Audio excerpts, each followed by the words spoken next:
Bonjour à toutes et à tous, c'est encore une joie de pouvoir se retrouver ensemble ce matin parce que c'est un jour spécial, un jour mis à part pour le Seigneur, c'est un jour qu'il a voulu, un jour pour s'arrêter, pour prendre du temps avec lui, pour pouvoir s'approcher de lui librement sans aucune barrière, pour que nous puissions rentrer dans sa présence, pour que nous puissions aller chercher auprès de lui tout ce dont nous avons besoin, parce que c'est lui qui détient les clés de nos vies. Et ce que nous voulons faire ensemble ce matin, c'est élever son nom pour qui il est, parce qu'il est bon, parce qu'il est merveilleux, parce qu'il est le Dieu tout-puissant, parce qu'il est celui qui peut faire au-delà de tout ce que nous pouvons penser et imaginer, parce qu'il est le Dieu qui délivre, qui guérit, qui restaure et qui sauve.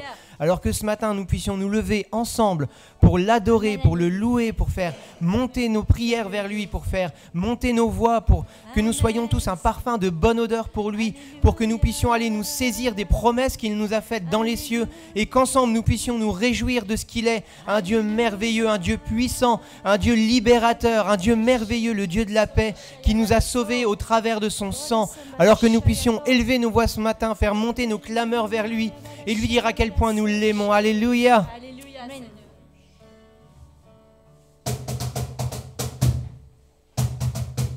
Comment ne pas te louer? Comment ne pas te louer? Comment ne pas te louer? Seigneur Jésus, comment ne pas te louer?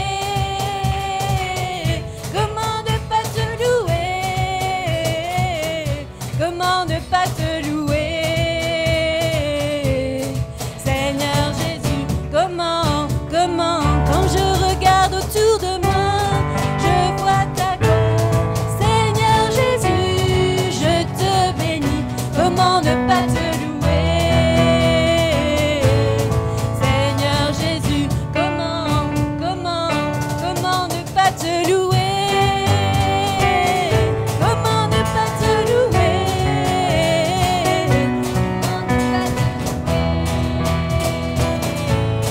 Seigneur Jésus, comment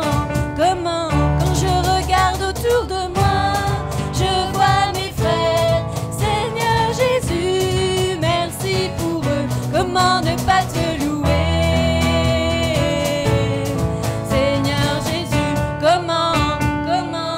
Comment ne pas te louer?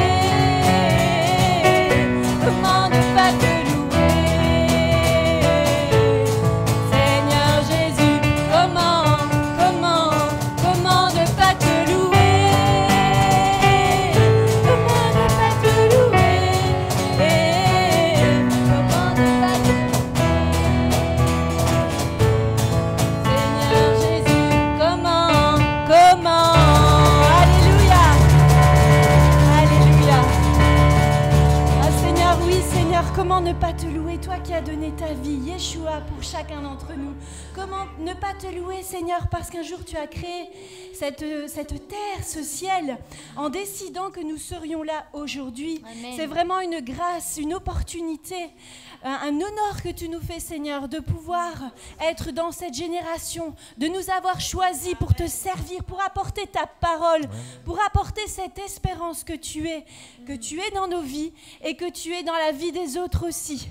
Seigneur, je te demande de nous fortifier maintenant dans le puissant nom de Jésus-Christ au travers de cette louange. Oui, nous réclamons ta force, nous réclamons ta joie ensemble, nous réclamons les ressources qui viennent du ciel, Seigneur. Oui, Seigneur, nous voulons déclarer ensemble que la force vient de toi. Alléluia. Seigneur, nous voulons déclarer ensemble que nous t'aimons de tout notre cœur, Seigneur Jésus. Alléluia. Amen. À nous la force, la joie du Seigneur, nous la puissance. Ton amour, Seigneur, annoncer la bienveillance, Seigneur, mais aussi dire combien tu es grand. Je veux simplement dire ce matin, Abba Père, Papa. Seigneur, merci, Seigneur, que tu nous rendes libres au nom de Jésus. Alléluia. Seigneur, merci parce que tu nous as ouvert le chemin, tu nous as tracé le chemin. Seigneur, le rideau a été déchiré, le voile a été déchiré et nous avons accès au Père. Alors, Alléluia, au nom de Jésus. Amen. À nous la puissance, par son bras puissant, faisons monter un parfum de louange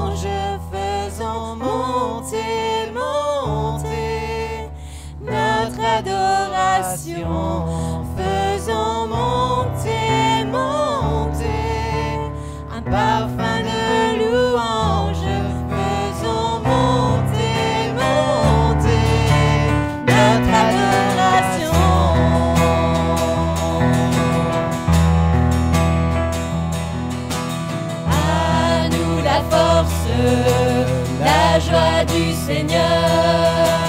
À nous la puissance, par son bras puissant.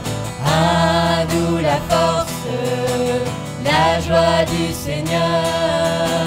À nous la puissance, par son bras puissant. Faisons monter, monter un parfum de louange.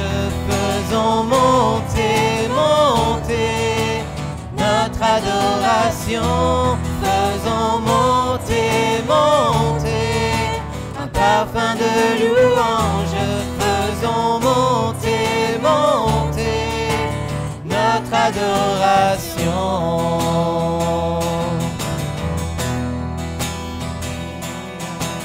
Revêtu de force, entouré de gloire, assis sur le trône, à la droite du Père. Revêtu de force, entouré de gloire, assis sur le trône, à la droite du Père. Faisons monter, monter un parfum de louange. Faisons monter, monter notre adoration. Faisons monter, monter un parfum de louange. Faisons monter, monter notre adoration.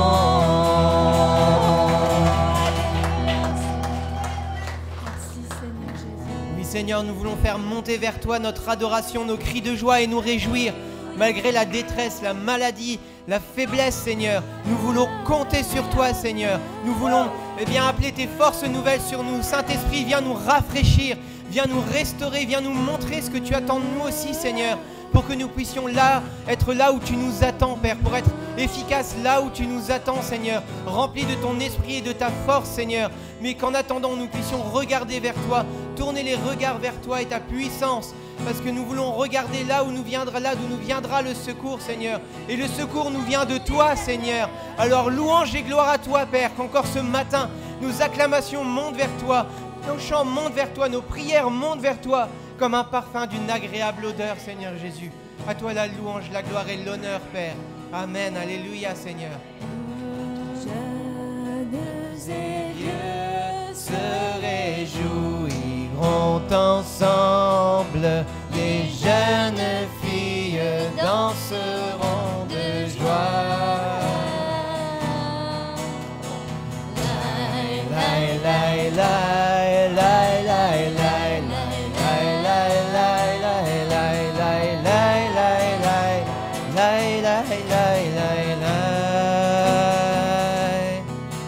Je changerai leur deuil en allégresse et je les consolerai. Je leur donnerai la joie au lieu du chagrin. Je leur donnerai la joie. Je leur donnerai la joie au lieu du chagrin. Je leur donnerai la joie. Jeunes et vieux se réjouiront ensemble. Les jeunes filles danseront de joie.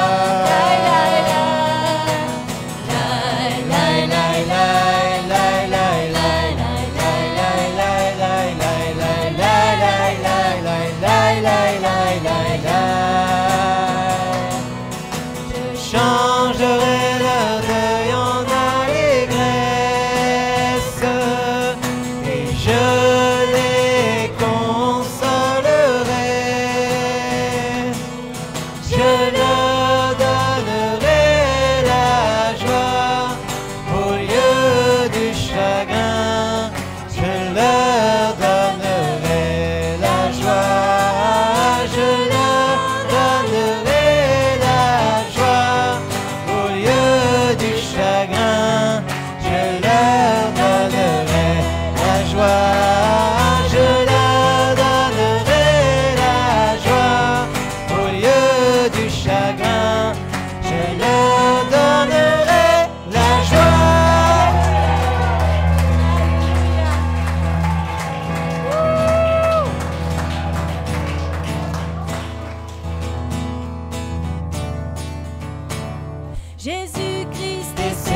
Seigneur pour l'éternité.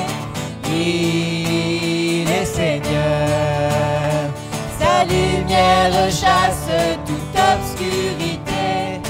Il est Seigneur. Qui est comme lui, grand et sans fin de vie. Il est Seigneur. Il montre sa force à celui qui le prie. Il est Seigneur. Viens en puissance, Seigneur, oh Dieu. Viens en puissance, Seigneur, oh Dieu, oh Dieu. Ton évangile est l'espoir pour les nations. Tu es Seigneur. Puissance du salut pour nous tous qui croyons. Tu es Seigneur. Nous avançons portant ta croix, ô Jésus. Tu es Seigneur. Pour notre héritage, donne-nous les perdus. Tu es Seigneur. Viens en puissance. Viens en puissance, Seigneur, oh Dieu. Viens en puissance, Seigneur, oh Dieu. Viens en puissance. Viens en puissance, Seigneur, oh Dieu, oh Dieu. Est-ce que je peux entendre le peuple de Dieu acclamer le Seigneur en puissance? Seigneur, sois élevé. Est-ce que je peux entendre le peuple de Dieu acclamer celui qui est en puissance? Alléluia. Alléluia. Merci Seigneur. Merci Seigneur parce que tu encourages ton peuple Seigneur. Merci pour ta joie. Oui Seigneur, nous voulons déclarer ta bienveillance, ta bonté sur nos vies Seigneur. Oui, tu réponds à celui qui te prie.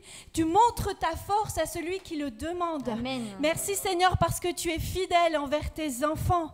Et Seigneur, nous voulons ensemble pousser des cris de joie. Amen. Nous voulons chanter, célébrer tes bienfaits Seigneur. Merci Seigneur parce que c'est toi qui gagnes dans nos combats. Tu nous portes Seigneur, tu nous guides sur le chemin. Oui Seigneur, tu es cette lumière sur notre sentier. Et nous voulons Seigneur dans ta maison, oui, lever nos mains par la foi. Amen. Nous levons nos mains par la foi parce que Seigneur, tu vas encore répondre avec puissance Seigneur encore. Et Seigneur, Amen. je veux exalter ton nom et te remercier. Mais ce mot est tellement petit parce que tu as agi dans ma vie. Tu as exaucé une prière Seigneur. Et je te loue et je te rends grâce parce que dans ta bonté, tu as été généreux encore plus que ce que je l'espérais. Et je te loue et je te rends grâce Seigneur. Mais surtout, je veux te dire combien je t'aime, combien j'ai encore besoin de te rencontrer davantage et apprendre de ton cœur de papa.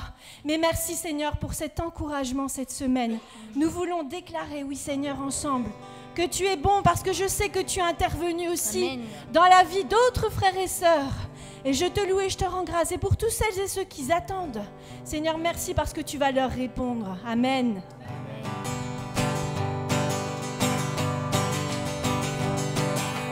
Dieu est si bon. Dieu est si bon. Il est fidèle envers ses enfants. Il est fidèle en tout temps. Dieu est si bon. Chante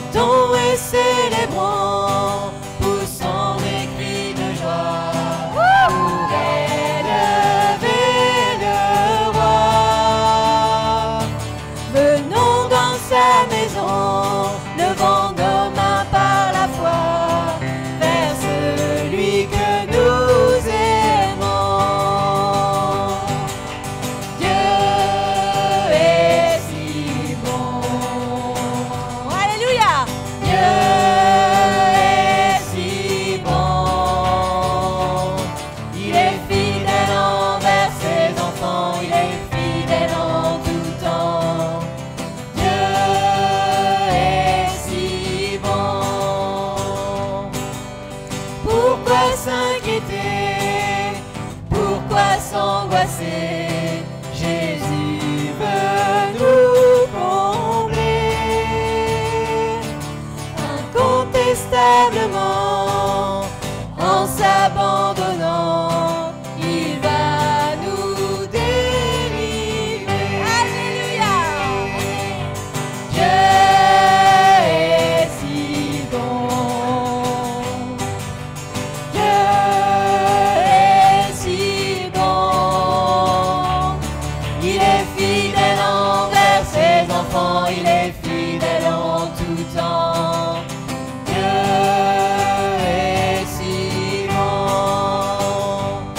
Il est fidèle envers ses enfants. Il est fidèle en tout temps. Dieu est si bon. On acclame le Seigneur. Wouh!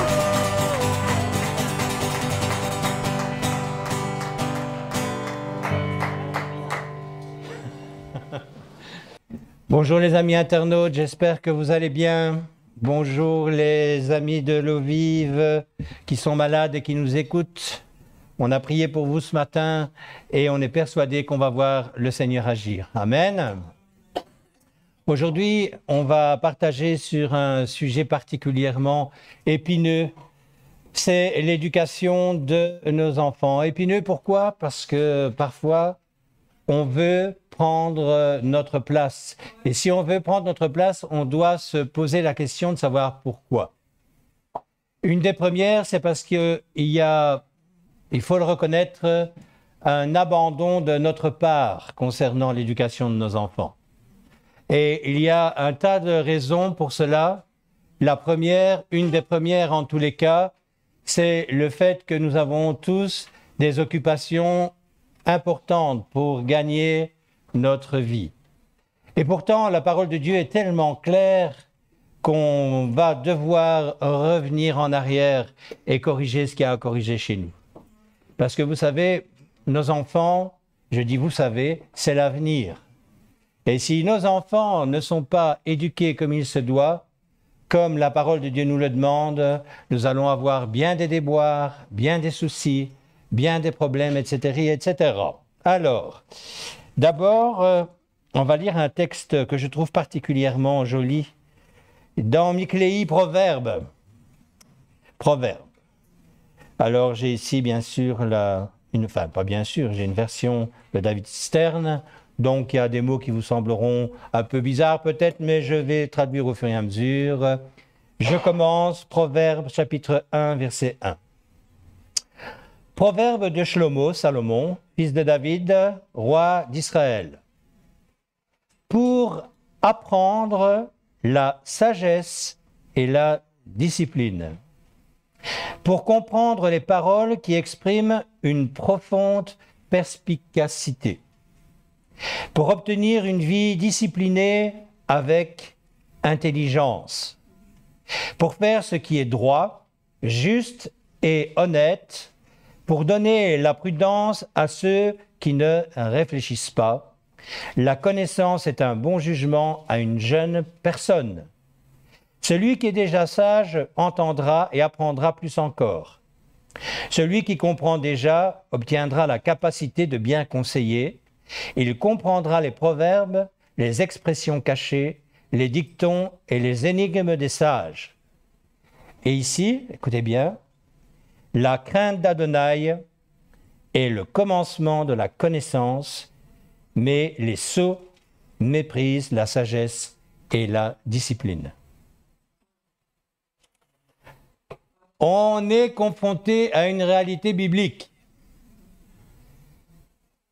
On est obligé d'accepter dans son entièreté la parole de Dieu, ou alors nous sommes des personnes qui choisissons ce qui nous intéresse et refusons le reste. Ça ne peut pas fonctionner. Pourquoi? Ce que le Seigneur Yeshua nous a demandé, c'est de lui donner notre cœur tout entier, notre âme. Il veut que nous lui appartenions, pas qu'une partie, il veut que nous soyons son appartenance. Et quand on lit un texte comme celui-là, on doit bien reconnaître que nous sommes très loin du compte. Et je disais tout à l'heure, on me posait la question, je trouve que dans nos églises, parfois, il y a trop de langue de bois. Selon la tolérance mondaine à l'heure actuelle, en fait, la tolérance mondaine, c'est ce que le monde accepte et pas autre chose. Selon la tolérance mondaine, nous sommes des hommes et des femmes intégristes qui refusons de voir l'évolution du monde telle qu'elle se présente. Mais cette évolution du monde, elle est mauvaise. Hier, nous assistions, pour certains d'entre nous, à une conférence sur Israël et à la fin de cette conférence, l'orateur disait ce qui est important, c'est l'éducation de nos enfants concernant l'antisémitisme, puisque bien évidemment le sujet c'était de parler du peuple de Dieu hier, de nous expliquer certaines choses, mais l'éducation, elle se fait dès que l'enfant est capable de comprendre les choses. Et tu vas l'éduquer selon la parole de Dieu, ou tu vas l'éduquer selon les principes de ce monde, ou tu vas mélanger les deux. Et généralement, si tu mélanges les deux, tu vas avoir un gros souci. Parce que tu vas apprendre l'enfant à détester la discipline divine. Pourquoi? Parce que la discipline mondaine est beaucoup plus simple à réaliser. En fait, il n'y a pas d'effort avec l'éducation qu'on nous propose maintenant. J'ai été rechercher des textes que je ne vous lirai pas tous, hein, sur ce qu'est Evras. Vous allez voir, c'est édifiant. On ne peut pas faire ça normalement. Peut-être que cette vidéo va être enlevée parce que j'ai donné le mot Evras. Ils savent tous très bien ce que ça veut dire sur Facebook et on n'a pas le droit de faire ce que je vais faire, mais je ne vais certainement pas me gêner. Parce qu'il est grand temps non seulement de prendre des positions et de démontrer qu'on est d'accord ou pas d'accord sur certaines choses. Et on ne peut pas être d'accord avec ce qu'on nous propose quand ça va à l'encontre de la parole de Dieu. Il y a une chose, en fait, Evras, qu'est-ce que ça veut dire Evras d'abord? Qu'est-ce que ça veut dire? Chacun peut aller trouver ça sur Internet, hein. Moi, je n'ai pas fait grande recherche. En 2 clics, en 2-3 mouvements, j'ai sorti le guide Evras. Vous pouvez lire, il n'y a pas de souci. Je vous dis, c'est formidable. Donc, par exemple, voilà, ici, on va traiter de ça. Je vais vous lire quelques passages concernant les enfants de 5 à 8 ans, de 9 à 11 ans notamment. C'est édifiant. Sexualité et comportement sexuel, les relations sexuelles, le plaisir et les pornographies. Et les pornographies. Il y a plusieurs sortes de pornographie. Alors, vous voyez, c'est extraordinaire parce que moi, par exemple, je suis un grand romantique. Demandez-le à ma femme, elle va vous le dire. Et j'ai quand même été relire un passage dans Cantique des Cantiques. Ouais, Cantique des Cantiques. C'est au chapitre 8 et au verset 4. Écoutez bien parce que les termes sont importants. Je vous avertis. Je vous avertis. Donc ça, c'est dans la version Stern. Fille de Yerushalayim, Jérusalem. Ne réveillez pas, ne suscitez pas l'amour jusqu'à ce qu'il veuille se lever. Ici, il n'est pas du tout question d'amour fraternel, d'amour entre fils et parents ou quoi que ce soit. Il est question d'amour éros, érotique. D'accord? Qu'est-ce qui fait que généralement, on a des rapports sexuels très tôt à l'heure actuelle? C'est pour combler un besoin important que nous avons comblé en recevant Jésus-Christ comme Sauveur et Seigneur, Amen, mais qui, quand on ne l'a pas fait, va nous faire des choses impensables. On va essayer de combler le manque par notamment la sexualité, mais ça peut être par la cigarette, par la boulimie, par un tas de choses qui vont faire que nous allons devenir addicts à quelque chose qui nous empêchera encore plus de trouver le bonheur que nous cherchons. Amen. J'ai fait cette expérience avant ma conversion. Beaucoup d'entre vous l'ont fait aussi. Mais justement, quand on sait toutes ces choses-là, nous devons veiller à ce que nos enfants ne tombent pas dans ce piège-là. Parce qu'une fois qu'ils y sont tombés, c'est une catastrophe.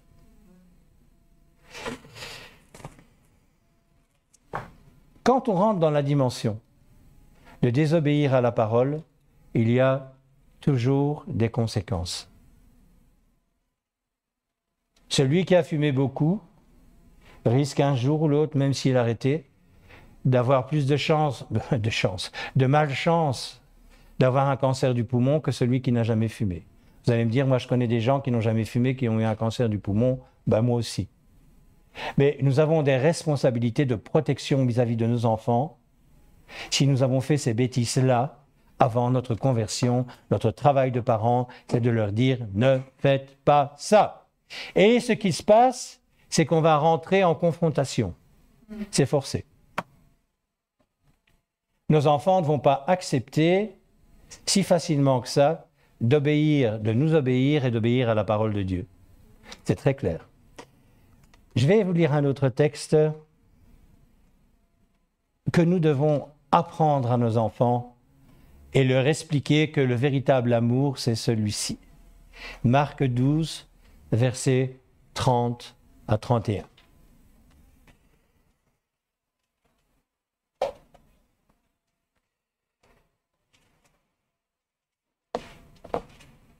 Écoute, Israël, le Seigneur notre Dieu est un.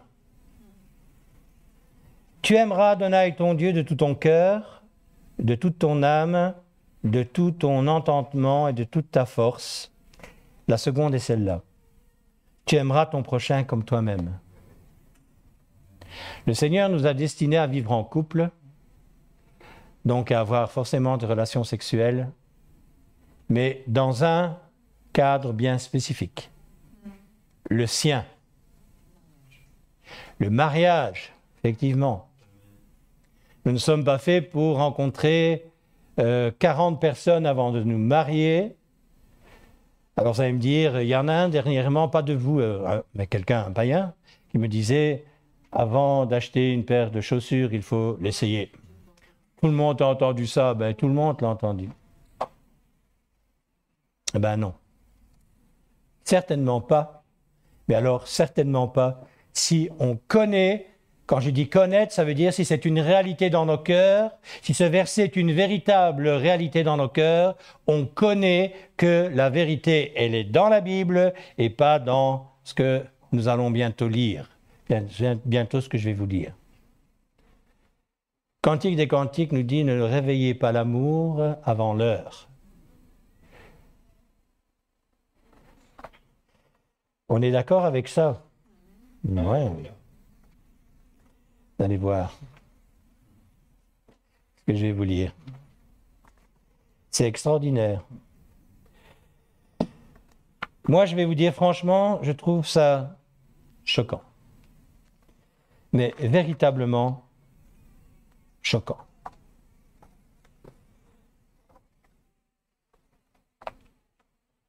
Internet, tapez Evras, le guide Evras. Les relations sexuelles 9 à 11 ans. Connaissance et savoir. Le rythme de développement psycho-affectif et sexuel individuel. Ses envies, ses choix, se sentir prêt, prête. La sexualité et le plaisir, la sexualité épanouissante. Réflexes et comportements à adopter si l'un ou l'une des partenaires éprouve des douleurs ou des problèmes psychologiques ou physiques. Ça ne s'invente pas, vous allez pouvoir le lire. Répertoire d'acteurs et actrices, formels ou informels, professionnels de la santé à qui s'adresser si elles ont des questions sur le sexe ou leur sexualité. Donc, je répète, ça c'est pour les 9 à 11 ans. Je pourrais vous lire après ça soit, les différentes expressions de la sexualité, embrasser, toucher, caresser, et puis ça ne s'invente pas, etc. Alors, habilité, savoir-faire, ça ne s'invente de nouveau pas. Réfléchir à son propre rythme de développement et être capable d'exprimer son consentement. Mettre en œuvre les comportements adéquats si l'un ou l'une des partenaires éprouve des douleurs ou des problèmes. Attitude, savoir-être. Respecter son rythme de développement et celui des autres. Prérequis, comprendre ce qu'est l'amitié, l'amour, être amoureux, la tendresse, la sexualité.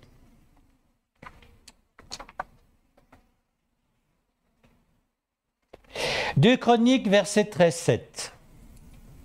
Des gens de rien, des hommes pervers se sont rassemblés auprès de lui et l'ont emporté sur Roboam, fils de Salomon. Roboam était jeune et craintif et il manqua de force devant eux. Nous avons une responsabilité, frères et sœurs, avec nos enfants, c'est de refuser cette absurdité. Ça, c'est pas tolérable.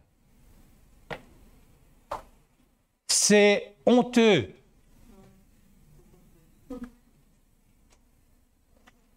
Je rappelle, les relations sexuelles de 9 à 11 ans. C'est quand même extraordinaire. Nous avons des responsabilités vis-à-vis de nos enfants et ce, depuis toujours. Deutéronome, chapitre 4, verset 1. Écoutez. Maintenant, Israël, écoute les lois et les ordonnances que je vous enseigne. Mettez-les en pratique afin que vous viviez et que vous entriez en possession du pays que vous donne l'Éternel, le Dieu de vos pères. Vous n'ajouterez rien à ce que je vous prescris, et vous n'en retrancherez rien. Mais vous observerez les commandements de l'Éternel, votre Dieu, tels que je vous les prescris. On descend un peu plus bas, on va au verset 5. Voici, je vous ai enseigné des lois et des ordonnances, comme l'Éternel mon Dieu me l'a commandé, afin que vous les mettiez en pratique dans le pays dont vous allez prendre possession. Vous les observerez, vous les mettrez en pratique, car ce sera là votre sagesse et votre intelligence aux yeux des peuples qui entendront parler de toutes ces lois et qui diront « Cette grande nation est un peuple absolument sage et intelligent. » Ça devient vraiment le cas. Israël est un point de référence pour beaucoup de pays. Quelle est en effet la grande nation qui est des dieux aussi proche que l'Éternel, notre Dieu, l'est de nous toutes les fois que nous l'invoquons? Et quelle est la grande nation qui est des lois et des ordonnances justes, comme toute cette loi que je vous présente aujourd'hui? Et maintenant, écoutez bien. Seulement prends garde à toi, et veille attentivement sur ton âme, tous les jours de ta vie, de peur que tu n'oublies les choses que tes yeux ont vues, et qu'elles ne sortent de ton cœur. Enseigne-les à tes enfants et aux enfants de tes enfants. Souviens-toi du jour où tu te présentas devant l'Éternel ton Dieu à Horeb, lorsque l'Éternel me dit « Assemble auprès de moi le peuple, je vais leur faire entendre mes paroles, afin qu'ils apprennent à me craindre tout le temps qu'ils vivront sur la terre, et afin qu'ils les enseignent à qui? À leurs enfants. » Ça, c'est notre travail de tous les jours. Alors vous allez me dire, oui, mais moi j'ai beaucoup de boulot, moi aussi. Moi aussi, j'ai eu beaucoup de boulot. Et si je n'ai pas été parfait, mon épouse non plus, dans notre comportement familial, on a inculqué à notre fille l'essentiel. Nous n'avons pas d'excuses et nous ne pouvons pas nous retrancher derrière des caractères mal affermis ou que sais-je. Nous devons comprendre que ces textes qui étaient donnés aux Israélites, écoutez bien, sont toujours valables pour nous. La Torah n'a jamais été abolie par Yeshua, au contraire, il est venu l'accomplir en nos cœurs. Là maintenant, on n'est plus obligé d'aller systématiquement dans la Bible pour savoir, parce que normalement, si nous avons une relation avec lui, nous savons ce que nous pouvons pas faire, ce que nous devons faire, etc., etc. Oui ou non? On continue un peu la lecture? Ou vous en êtes déjà suffisamment? Bon, on va quand même faire quelque chose. Je compare un peu ce qui est indiqué dans ce bouquin et dans la parole de Dieu. Les relations sexuelles 12-14 ans. Connaissance et savoir. Donc 12-14. Sexualité épanouissante. Donc c'est les programmes enseignés. La diversité des pratiques sexuelles, au-delà de la pénétration. Les 5 sens et les sensations qu'ils peuvent apporter dans la sexualité, sensations de plaisir et de déplaisir. Les dimensions de la sexualité biologique, affective, relationnelle, sociale, psychologique, culturelle, éthique, morale, physique, économique, émotionnelle, ça n'en finit plus. L'influence de certaines pathologies, maladies, handicaps sur la sexualité, diabète, cancer, prothèses, déficiences, maladies mentales, etc. Les relations sexuelles de nature transactionnelle, prostitution, escorte, accompagnement sexuel, mais aussi sexe en échange de petits cadeaux, repas, sorties. L'addiction ou la dépendance sexuelle, les variations dans le comportement sexuel, les différentes phases de l'excitation et du désir, de l'orgasme. L'évolution de la sexualité au cours de la vie, les relations sexuelles aux différents âges et la sexualité. Habilité, savoir-faire. Être capable d'expliquer comment rendre le sexe épanouissant, amusant, et comment faire si on éprouve des douleurs ou des problèmes. J'arrête. Non, j'arrête. Voilà ce qu'on veut apprendre à vos enfants, messieurs, dames. J'étais avec une de mes clientes gynécologues et elle me disait, écoutez bien, hein, ma fille n'ira jamais à ses cours. On en parlait. Elle était choquée parce que, vous savez, ça existe depuis 5 ans. Le problème, ils appellent ça un décret. Pas une loi, c'est un décret. Donc, ils ont décrété que ça, c'était le meilleur pour nos enfants. Et généralement, ça se passe toujours quand il y a des soucis, vous voyez. Quand on est en vacances, ou quand ceci, ou quand cela. Il y a plein de choses qui font que. Mais nous ne pouvons pas accepter ce genre de choses. Alors, je vais mettre les choses au point tout de suite concernant les agissements de certains qui brûlent les écoles. C'est ridicule. C'est honteux.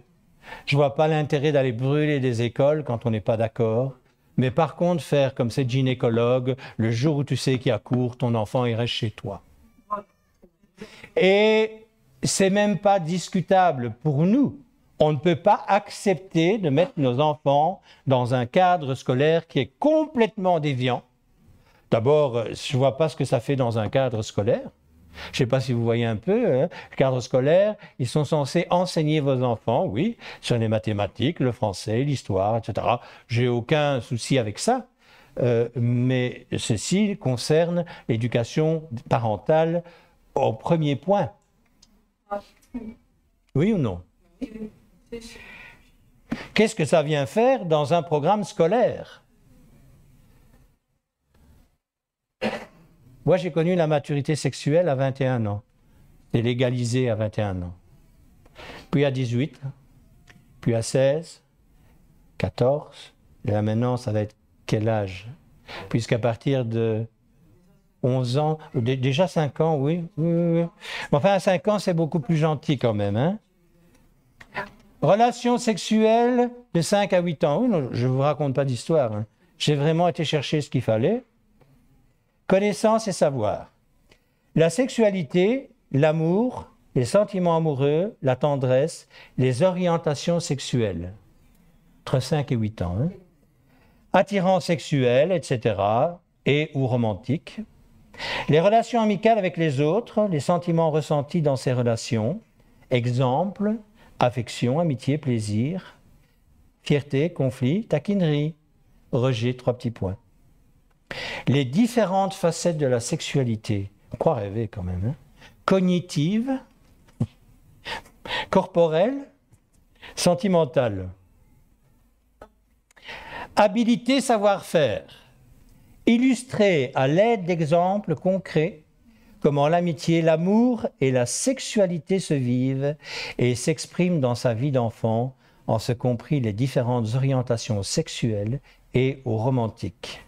Expliquer ces mots, ce que signifie une sexualité respectueuse, mutuellement consentie, volontaire, égalitaire, adaptée à l'âge, au contexte et respectueuse de soi, exprimer les règles, ce qui est permis ou interdit, en lien avec la sexualité. Attitude, savoir-être. Oser poser des questions pour mieux comprendre la sexualité.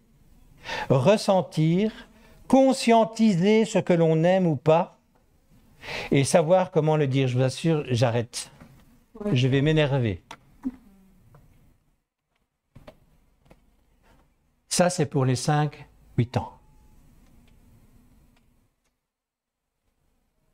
Ministre de l'Éducation, elle s'appelle Désir. Ça ne s'invente pas. Il y a des choses, frères et sœurs, que je ne peux plus admettre et que vous ne devez plus admettre en tant que peuple élu. On risque d'avoir des ennuis, on va les avoir un jour ou l'autre. Mais là, il s'agit de l'éducation de nos enfants. Et c'est à nous à dire non. On ne peut pas accepter ce genre de propos.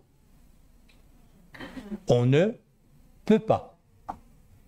Parce que je vous assure qu'en tant que chrétien, il y a des comptes qui vont nous être demandés si on n'agit pas et si on ne fait pas quelque chose contre ces lois iniques. Je répète, surtout n'allez pas brûler les écoles. Mais alors là, n'acceptez jamais ce genre de choses comme étant acceptable. C'est tout à fait, j'ai dit tout à fait inacceptable.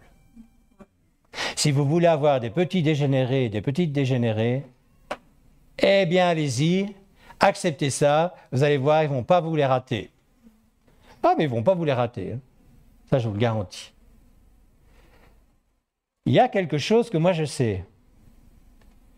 On est en train d'accepter quelque chose qui va nous amener à ce que je vais vous lire.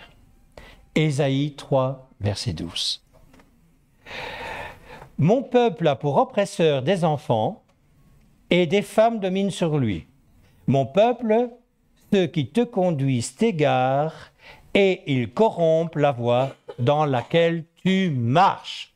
Il n'y a rien de nouveau sous le soleil. Mais ce que nous voyons à l'heure actuelle, c'est que toutes les valeurs morales, toutes les valeurs d'ailleurs, il n'y a pas que les morales, toutes les valeurs qui nous ont permis de vivre plus ou moins correctement après-guerre sont en train de tomber. Nous vivons la décadence la plus totale. Tous les empires tombent un jour, vous savez ça. Et des empires puissants.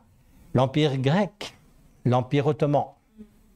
Dernièrement, l'empire allemand. Il faut quand même reconnaître que ça avait pris de l'ampleur.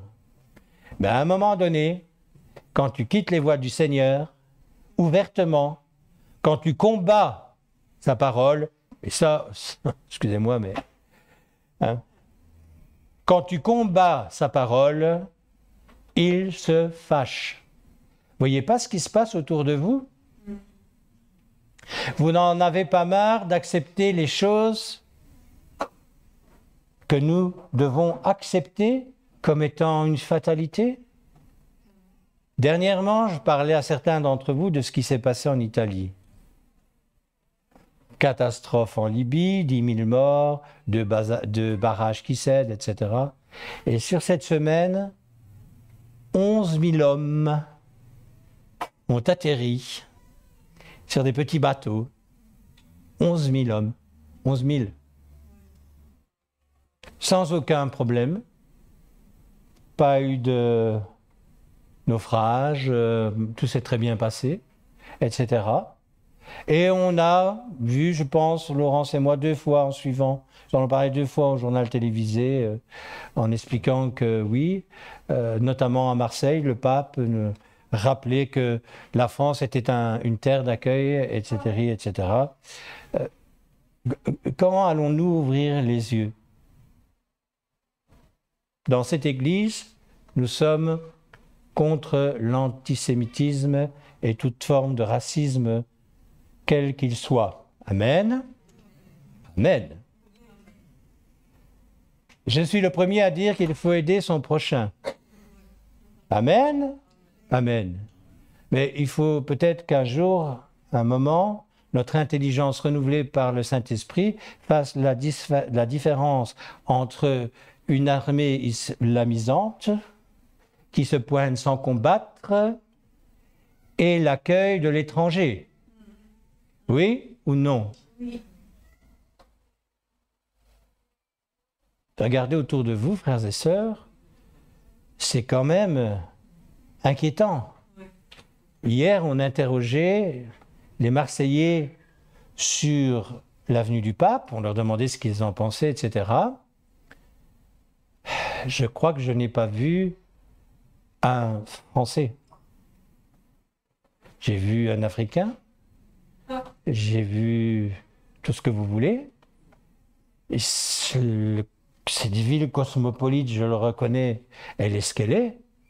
Mais à un moment donné, rappelons-nous que le Seigneur a détruit la tour de Babel parce qu'il ne voulait pas ce mélange cosmopolite. Ils ont même dû apprendre à parler d'autres langues qu'une seule langue. S'il y a l'Afrique, c'est parce que Dieu a voulu qu'il y ait l'Afrique. S'il y a la France, c'est parce que Dieu a voulu qu'il y ait la France. Nous sommes les premiers à dire qu'il est au contrôle de tout. Et ce qu'il a fait à la base était bon, oui ou non? De quel droit est-ce que nous changeons tout? De quel droit est-ce que nous changeons tout? Qu'on le veuille ou non. Et heureusement, même les païens sont d'accord avec ça. Notre culture, elle est judéo-chrétienne. Elle n'est pas autre chose. Et il est peut-être temps de mettre au pouvoir des hommes et des femmes qui vont permettre de tenir le coup encore un peu. Parce qu'on va vers la catastrophe, mais ça, là aussi, on n'a pas à être surpris, c'est clairement indiqué. Hier, on parlait encore du retour très prochain, physique de Yeshua à Jérusalem. Amen. Ça fait rire certains. Moi, ça me donne l'envie de continuer de me battre. Il y en a qui rient de ça, hein, Michel. Et moi pas. Et vous non plus. Alléluia. Mais nous avons un devoir de tenir tête à ce qui va à l'encontre de la parole de Dieu. C'est un devoir. Ce n'est pas une option.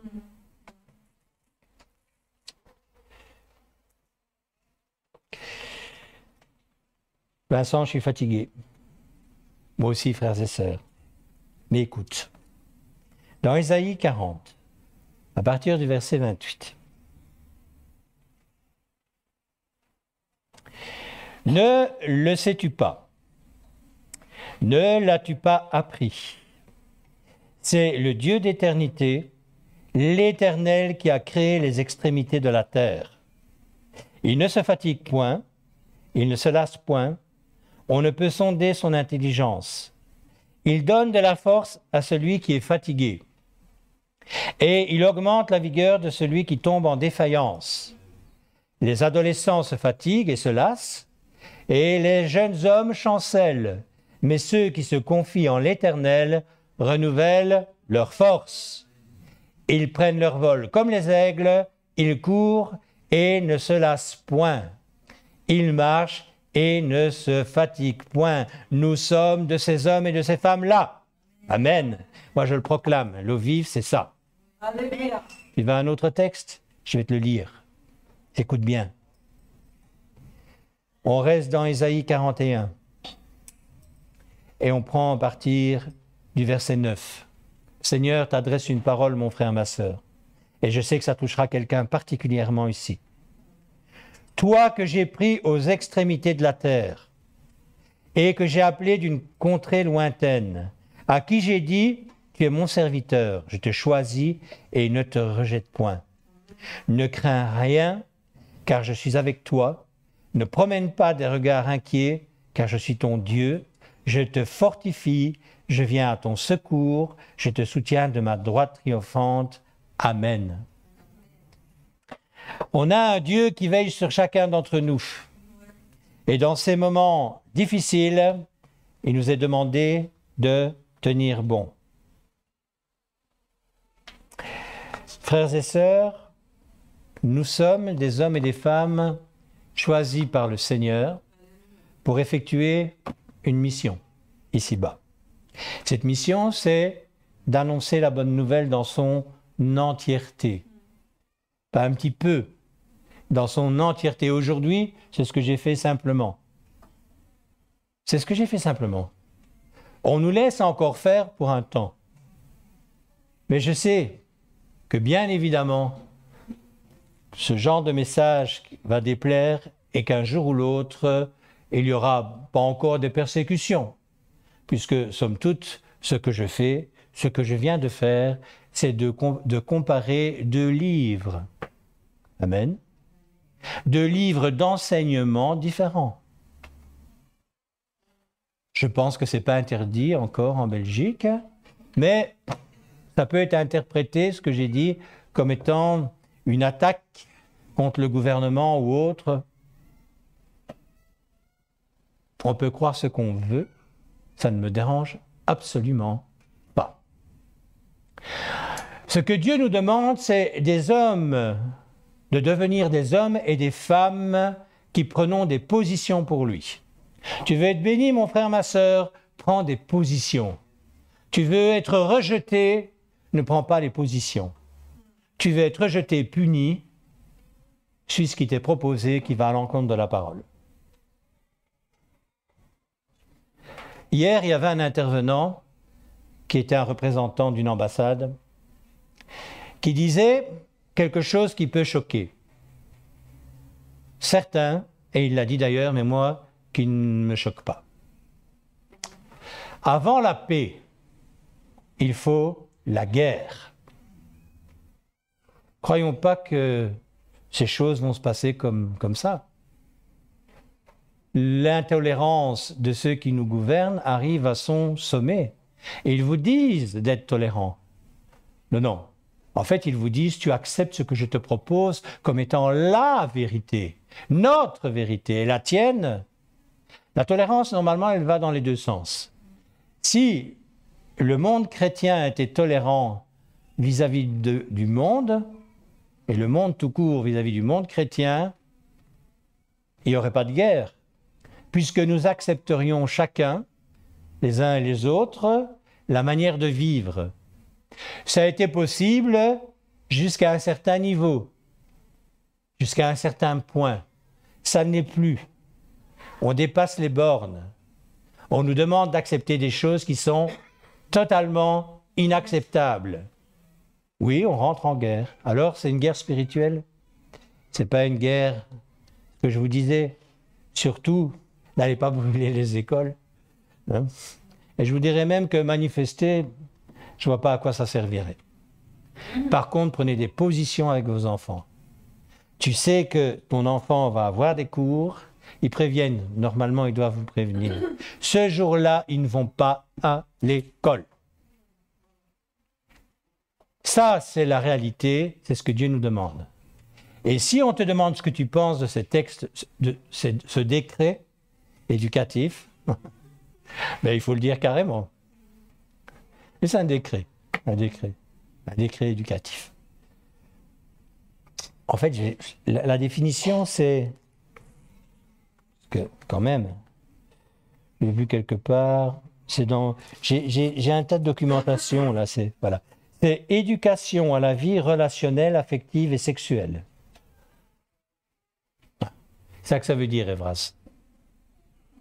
Et puis après, j'ai vraiment pris une identité de genre, parce qu'on leur apprend... Donc en fait, ce n'est qu'un volet, ce que je vous ai lu, hein, parce qu'après, il y a identité de genre, expression de genre et orientation sexuelle. Donc ça commence 5, 8, 9, 11, etc. etc. Hein. Alors vous avez... que veut dire LGBT, que veut dire LGBTQ, et LGBTQQ 12SAA.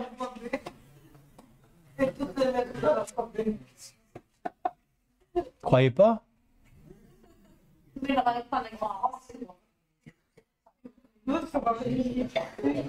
Puis vous avez les principaux sigles, etc., etc. Enfin, c'est très explicatif, hein, c'est très explicatif, mais comprenez ce que je veux surtout que vous compreniez aujourd'hui. Si vous laissez les enfants partir dans cette direction-là, voyez ce livre, vous l'oubliez. Il ne faudra pas leur demander qu'ils y croient. Il ne faudra même pas leur demander qu'ils le lisent, ça ne va pas les intéresser. Et quand ils auront l'âge de vous dire je vais plus à l'église, ils ne viendront plus. Il faut les éduquer dès qu'ils sont petits. Leur apprendre la politesse, à dire bonjour, à dire merci, à respecter les adultes. Et dans nos rangs, parfois, pour avoir un bonjour d'un enfant, il faut... Je sais de quoi je parle, hein. Il faut aller le chercher. Hein. Bonjour. Et là, il dit... Hein, bon. Ça veut dire que vous lui apprenez pas. Je suis désolé. Tu es parfois à côté d'enfants qui mangent comme des cochons. Ça, on commence comme ça, frères et sœurs. On leur apprend à vivre normalement, on leur apprend à avoir une discipline de vie. On leur apprend à ce que, oui, si tu as un peu mal au crâne, tu vas quand même à l'école. On leur apprend à devenir des hommes et des femmes costauds. Parce que ce qui arrive là derrière, si vous ne les apprenez pas, vous allez voir, le monde va leur apprendre. Quel message! Il faut ouvrir les yeux. À un moment donné, et heureusement, nous avons énormément de promesses de la part du Seigneur, mais nous devons prendre des positions. J'ai entendu dernièrement beaucoup de remarques positives ou négatives par rapport à ce dont nous discutons maintenant. Et je demandais au Seigneur, donne-moi un texte tout de suite. Écoutez bien ce que je vais vous dire. Tout de suite. Qui va me permettre d'avoir ce genre de message, de partage que nous avons aujourd'hui. Psaume 1, versets 1 à 3. Heureux l'homme qui ne marche pas selon le conseil des méchants, qui ne s'arrête pas sur la voie des pécheurs et qui ne s'assied pas en compagnie des moqueurs, mais qui trouve son plaisir dans la loi de l'Éternel et qui la médite jour et nuit. Il est comme un arbre planté près d'un courant d'eau qui donne son fruit en sa saison et dont le feuillage ne se flétrit point. Tout ce qu'il fait lui réussit. Amen. Mais pas abandonné quand on suit le Seigneur. Ouais, il y a des combats, mais on n'est pas abandonné quand on suit le Seigneur. Ouais?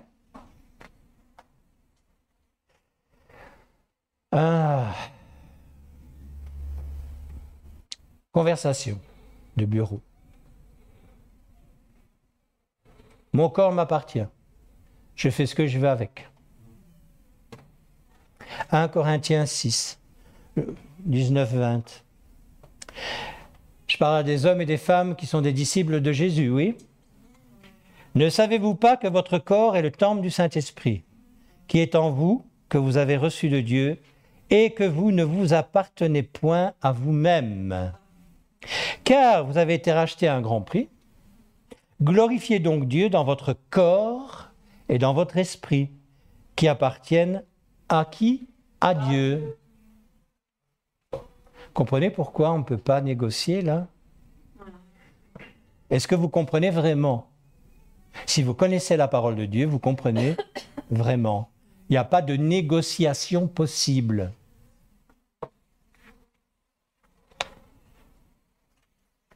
Romains 12, versets 1 à 2. Je vous exhorte donc, frères, par les compassions de Dieu, à offrir vos corps comme un sacrifice vivant, saint, agréable à Dieu, ce qui sera de votre part un culte raisonnable. On est en train d'en faire un. Là. Est-ce que vous êtes dans cet état-là, frères et sœurs? Posez-vous les questions. Ne vous conformez pas au siècle présent, mais soyez transformés par le renouvellement de l'intelligence, afin que vous discerniez quelle est la volonté de Dieu, ce qui est bon, agréable et parfait. C'est sûr que quand on lit les versets d'Evras, on est à côté de la plaque totalement en ce qui concerne ce qui est préconisé dans la Bible. C'est vraiment deux sens opposés. J'ai jamais cru que moi, en tant que pasteur, j'allais un jour devoir vous prêcher de cette manière-là. Bon, on voit bien les choses qui évoluent mal, etc., etc. Mais là, quand même, on ne peut pas ne pas réagir. Quoi qu'il en coûte.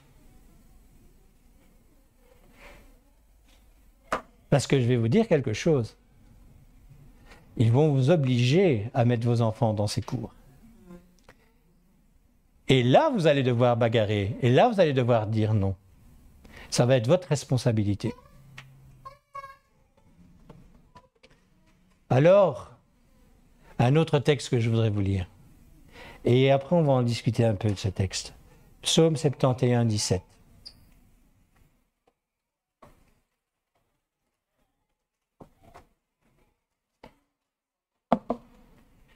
Ô Dieu, Psaume 71, verset 17. Ô Dieu, tu m'as instruit dès ma jeunesse, et jusqu'à présent, j'annonce tes merveilles. Ça, c'est le plan que Dieu a pour vos enfants. Ça, c'est le plan que Dieu a pour vos enfants. Ça, c'est ce qu'il veut qu'ils fassent. Et maintenant, nous, dans ce que je viens de lire, quelle est notre responsabilité? 1 Chronique,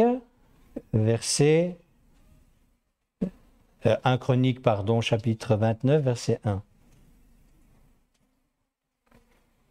Le roi David dit à toute l'assemblée, « Mon fils Salomon, le seul que Dieu ait choisi, est jeune et d'un âge faible.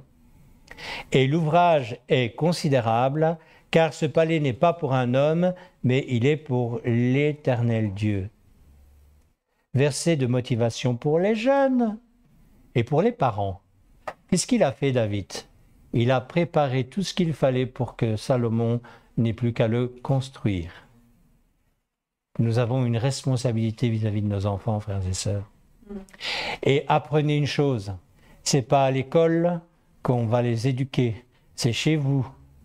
C'est vous qui devez les éduquer.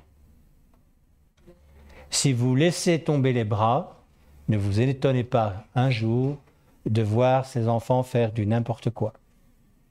Vous en aurez été responsable. Pour quelque raison que ce soit. On peut avoir des difficultés, quelles qu'elles soient, qui nous empêchent d'être de bons éducateurs. Des problèmes personnels. Tout ce qu'on veut. Mais les conséquences, vous allez les vivre.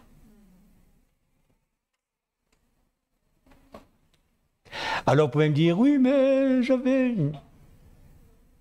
Je vais vous dire quelque chose que j'ai appris aussi. À qui on a beaucoup donné, il sera beaucoup demandé. Et généralement, les conflits entre parents et enfants, ça dure très longtemps. Parce que l'enfant va toujours vouloir aller à l'encontre de ce que le parent veut lui demander, surtout si c'est biblique, et qu'il n'aura bien évidemment pas envie de faire. Ça ne va pas manquer.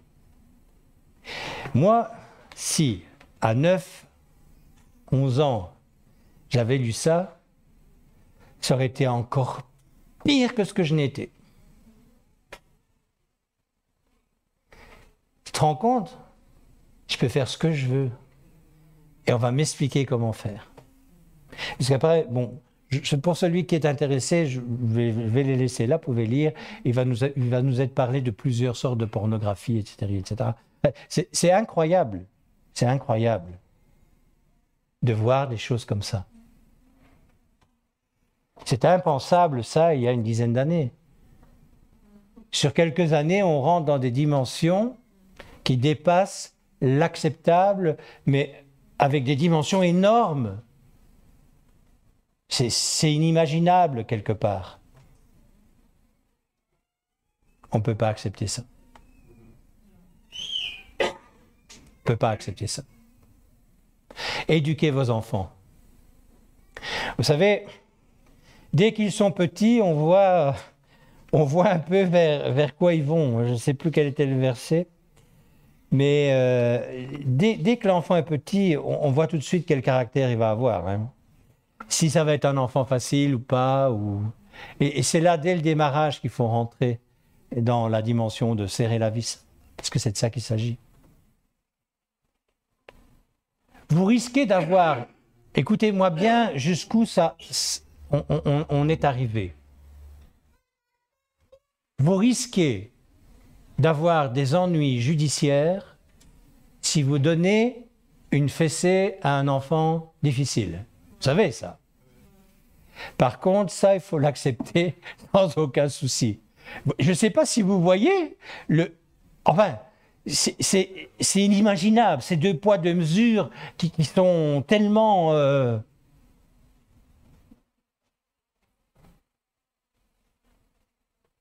La parole de Dieu dit dans les proverbes, lisez les proverbes concernant les enfants, vous allez voir, ça va vous apprendre à les éduquer.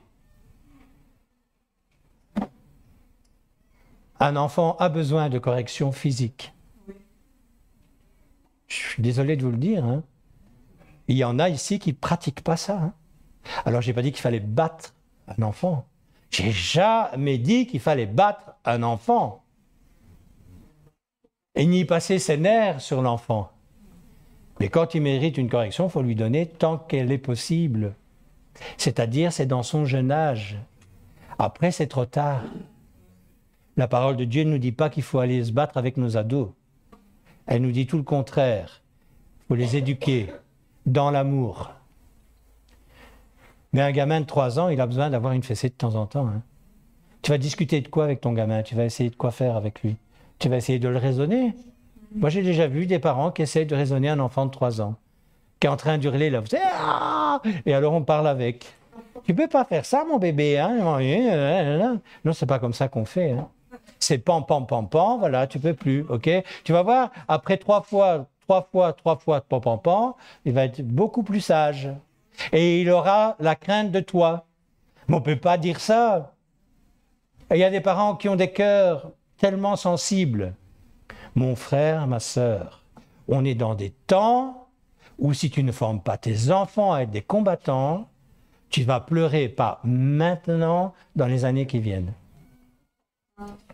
Tu crois que tu vas vers le meilleur? Tu crois que tes enfants vont échapper à ce que tu as peur toi-même, à tes craintes? On est dans le début des tribulations et on ne va pas revenir en arrière. Tu es dedans, mon frère, ma sœur. Dieu t'a fait un cadeau, il t'a donné des enfants, et éduque-les comme tu dois les éduquer. Sinon, tu vas pleurer. Là, tu vas véritablement pleurer dans les années qui viennent. Je ne suis pas un prophète de malheur. Au contraire, je prie pour que vous les éduquiez comme tels, qu'ils deviennent des hommes et des femmes solides, capables de tenir la forme par rapport à ce qui se pointe. Mais ça dépend de vous. Ça dépend de vous. Il y a déjà plusieurs écoles chrétiennes qui sont ouvertes. Il y a déjà des écoles qui sont privées, entre guillemets, les Montsouris, etc. Il va peut-être falloir envisager certaines choses à un moment donné. Parce que ce qui est le plus important pour nous, parents, disciples de Jésus-Christ, c'est de les voir sauvés et pas de devenir notaires. De toute façon, je ne sais même pas s'ils auront encore le temps de devenir notaires. Je ne sais pas. Pas moi qui décide du temps où Jésus reviendra. Mais, croyez-moi, bientôt, son retour, de toute façon c'est programmé déjà depuis tellement de temps, je ne vais pas vous fatiguer en vous relançant sur les textes qu'il disait lui-même à ses disciples, que vous connaissez. Les signes de la fin des temps. On n'a jamais vu autant de signes se réaliser. Là aussi, pour ceux du dehors, c'est une bêtise. Mais pourtant, ils sont bien obligés de voir qu'il y a quand même des gros soucis. Des bruits de guerre, des guerres, des pandémies, etc., etc. Alors que normalement, avec notre énorme connaissance, on ne devrait plus avoir de problème avec les pandémies. Qu'est-ce que vous en pensez ? Avec nos énormes il ne devrait plus y avoir de famine. Enfin, avec nos énormes connaissances, vous voyez ce que je veux dire, quoi. Mes frères et sœurs, on va terminer là-dessus, mais je vais quand même vous lire quand même un autre verset.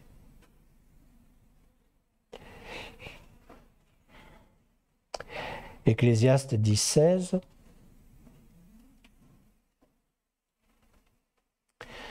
Malheur à toi, pays dont le roi est un enfant et dont les princes mangent dès le matin.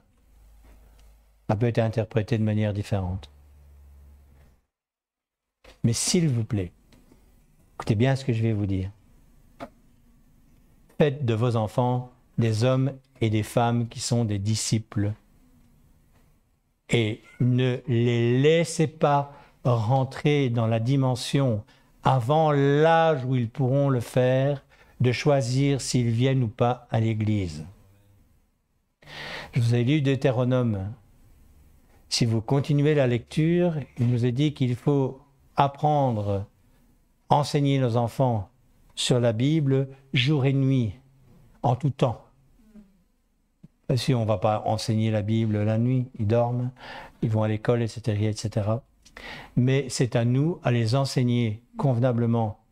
Beaucoup d'entre vous se contentent du dimanche matin. Vous croyez que c'est suffisant pour les enseigner ? Il y a la méthode pour celui qui veut lire de comment ils vont faire pour enseigner ce que je viens de vous dire. Ils sont bien plus efficaces que nous, hein. Et puis, ces braves petits anges, quand ils sont tout seuls dans la cour de récréation, vous n'êtes pas là. Souvenez-vous bien de ce que je vous dis, on est dans ces temps-là. Moi, j'ai déjà connu ça de mon temps. Mais là, ici, on discute d'autres choses. On rentre dans les 3 mois les plus compliqués pour les chrétiens. Hein. Halloween, Toussaint, etc., Noël, enfin, tout ce que le monde a inventé pour étouffer les enseignements bibliques. Là aussi, si vous êtes plus préoccupé par d'autres choses, ne vous étonnez pas qu'un jour ça vous rattrape. Moi, j'ai entendu un gamin, c'était pas le fils d'un chrétien ou d'une chrétienne, c'était dans mon bureau, qui disait à son papa: je ne veux plus voir Harry Potter. Et j'entendais le papa qui disait: tu vas regarder Harry Potter, tu dois devenir un homme. On en est là. Il y a un enseignement biblique, Et il y a les autres enseignements. C'est comme ça. Et je sais qu'il y a des parents qui ne sont absolument pas dérangés par l'idée que leurs enfants voient Harry Potter. Absolument pas. C'est normal.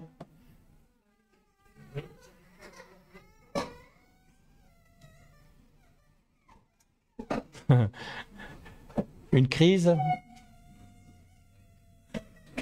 ou un autre prédicateur triste de la situation. On va en rester là. Et je vais prier avec vous, les amis internautes. J'espère que ce partage a été choquant dans le bon sens. Qu'il y a un choc. Est-ce que c'est qu'un choc? Boing! Confrontation avec la réalité. Boum! Un choc. Mais il y a des chocs qui sont salutaires. On va prier. Seigneur, te louons et te rendons grâce. Parce que nous reconnaissons que la Torah, la Bible, nous enseigne afin que nous et nos enfants vivent heureux. Seigneur, nous sommes rentrés dans des dimensions où on entend le contraire un peu partout. Des différences tellement grandes avec tes enseignements que ce n'est plus tolérable. Seigneur, tu nous as prévenu que ces temps allaient arriver, que ces temps étaient des temps voulus par toi et qui étaient annonciateurs de ton retour. Maranatha. Seigneur, ce que je te demande, c'est de nous donner la force, le courage d'élever nos enfants comme tu le désires. Nous savons qu'il y a des pressions extérieures qui sont énormes et en plus non seulement autorisées, mais décrétées par ceux qui nous dirigent. Donc nous savons forcément que nous allons être confrontés contre ce genre d'enseignements qui vont être donnés avec ou sans notre consentement. Seigneur, apprends-nous à savoir dire non. D'ailleurs, c'est particulièrement indiqué dans ta parole que ton oui soit oui et que ton non soit non. Seigneur, que nous puissions dire non quand il faut dire non et oui quand il faut dire oui. Seigneur, tu as des plans de bonheur pour chacun d'entre nous à une condition. C'est que nous suivions tes enseignements. Et Seigneur, c'est vrai que c'est de plus en plus compliqué dans le monde dans lequel nous vivons. Mais ce que je te demande pour moi-même et pour mes frères, c'est de nous donner le courage d'aller jusqu'au bout. Paul fièrement a dit « J'ai terminé la course » et il savait que les couronnes l'attendaient, qu'il avait réussi ce qui lui était demandé. Seigneur, dans le nom puissant de Yeshua, je t'ai prié et je te dis merci parce que si nous sommes ici aujourd'hui, c'est parce que nous sommes encore debout. C'est parce que tu nous l'as permis. Alors que toute la gloire te revienne. Amen. Voilà les amis internautes et les amis de l'eau vive malade qui nous regardent. Je vous rappelle que demain, nous avons notre réunion de prière à 20h et notre réunion d'enseignement ce mercredi à 19h30. Soyez bénis et une bonne semaine.